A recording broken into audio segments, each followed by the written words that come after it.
How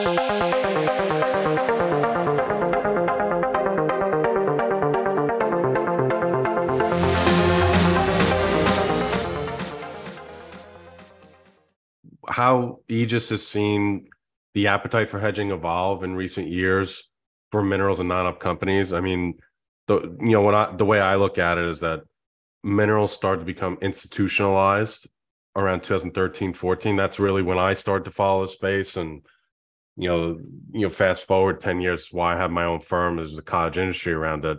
Private equity starts to come in, large insurance companies and pensions go direct, public companies start to form. So, these are types of capital that are used to hedging programs in upstream companies, and they're used to scale, right? And when you start getting bank debt involved in minerals or non-op transactions, there's usually hedging requirements there. So it's becoming more commonplace, but for the longest time, it was family office held. It was smaller in scale. Hedging didn't even come up in the conversation. So how have you guys seen it? You guys are working with these groups. I just know personally from working with Rob over the years, you're working with a majority of these institutional groups already. So you have great coverage in the space. You are the go-to leader for sure. Walk me through the path and how you guys have seen it from your seat. Yeah, you bet. We have seen, well, I guess I make a couple of observations. One, hedging activity has increased and probably is higher than I've ever seen it right this second. We went through a little bit of a lull when prices, when crude oil, spiked up last summer. But people came out of some, I would say those companies that hedged through the pandemic, survived largely because of it. And so people really understood the value of hedging. Now the price has been a bit more volatile here. I think people are getting back to that sort of core belief that, running an ongoing hedge management program is core to their long-term.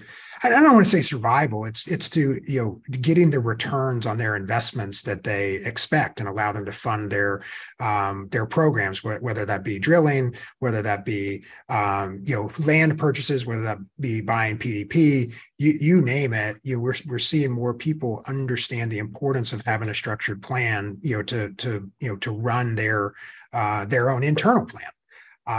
Secondly, I think it's harder and harder to distinguish between, operators, non-op, minerals, and royalties. I mean, I think you see so many of the recent acquisitions have been so focused on PDP heavy buys that more and more people are understanding the value of purchasing producing assets, right? And being in a position to, and frankly, structuring their company in a way that they don't have to grow through the drill bit. I think that can be a risky proposition. And so, minerals and royalties, non-ops more broadly, are hedging at higher and higher rates, I would say, not quite to the level of your more pure play producers.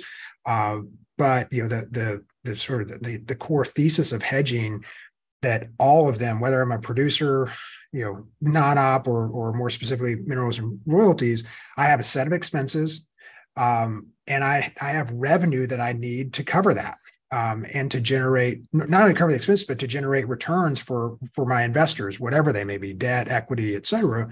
And so hedging is playing a critical role across all parts of that. All parts of the oil and gas spectrum.